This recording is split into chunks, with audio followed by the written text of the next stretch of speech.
All right, hello everybody. My name is Joseph Miore, and I am a student in the EDTL 761 course here, which of course is the Connecting Community and School course here at the Indiana University of Pennsylvania.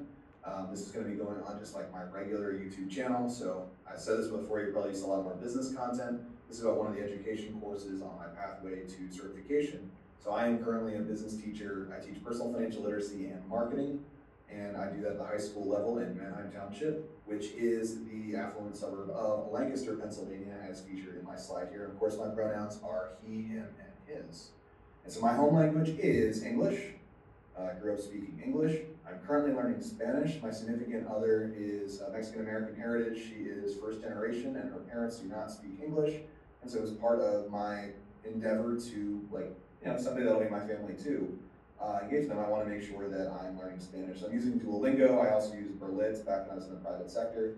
And my Spanish is slowly but surely improving. My goodness, is it difficult. And the crazy part is, people say learning English is even harder. So I am quite grateful that I grew up speaking English as my home language.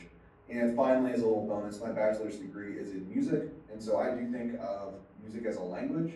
And part of that is, well, you definitely can't have a full conversation with someone in music or musical notes.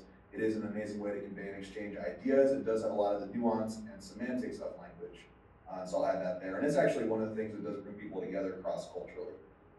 So home language English, currently learning Spanish, and have a background in music.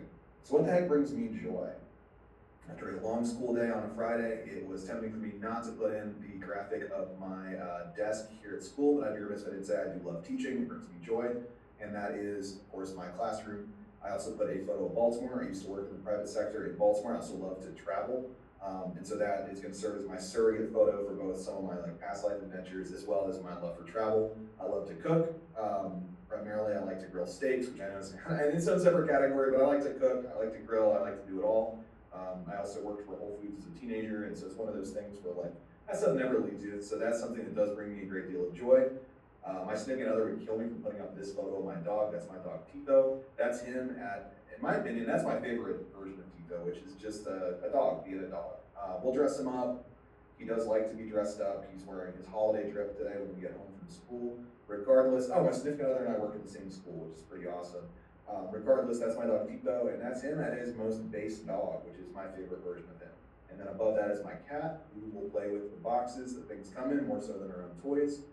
I also have right in the middle there, that's my significant other Nellie, on our friend's yacht. As a teacher, I'm going to live vicariously through my friends when it comes to fun things like owning yachts and condos up in the mountains and fun things like that. But regardless, she probably brings me more joy than any of these other things. I hate to say it to my family or my pets, and so I didn't want to feature Nelly here.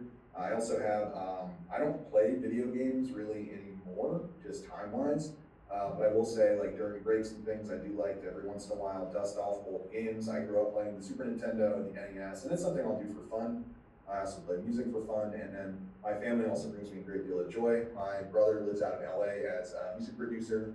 My mom lives right outside of Philly, and my sister lives in Lancaster too. Is also a musician, so we'll make music together, have lots of fun, and my family is extremely important to me.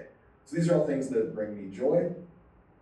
And finally, what do I hope to learn from this class? And I have Manheim Township High School, my high school that I teach at, and IUP building. I've never set foot on IUP's campus. I hope to in person. I saw in our instructor video, and hey, hopefully we'll see her on campus. Hopefully someday before I finish this teaching certification program, and possibly the master's, I actually visit the campus in person. Regardless, what do I hope to learn in this class? I mean, fundamentally, just from having my lived experience in the private sector and now as a teacher, realizing that every student comes from their own very unique background. And background isn't just defined by demographics, but I think it's fascinating to have students that have Spanish, for example, as their home language, or Arabic. That was prevalent in my junior high teaching experience before teaching at the high school level. I'm in a different district now. And so learning all the scaffolding supports for ELL students was extremely important for their own success in the classroom, and also for my acumen and ability as a teacher. I'd like to continue to learn how to best support a diverse student body. Even Manheim Township, my current school district, which has always been sort of known as the hoity-toity, wealthier suburban school district of this county, it's the #1 in the county, which is awesome. So again, a lot of pressure on me to make sure I continue to hone my craft and be an excellent teacher. But demographics are shifting in the township. There's always things for us to adapt and change to. We have a new superintendent. And I will say that learning how to engage the community, learning how to better support a diverse student body with a unique pantheon of needs, then honing my craft as a rookie teacher are all important things. Now that's a lofty, aspirational, big picture goal.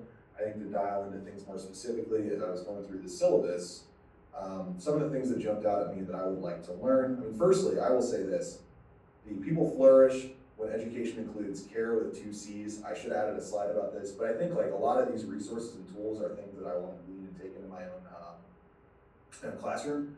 But regardless, I would say big picture, if I'm taking a look at some of the things that I want to learn in this class, where the heck did I put it? Oh my goodness.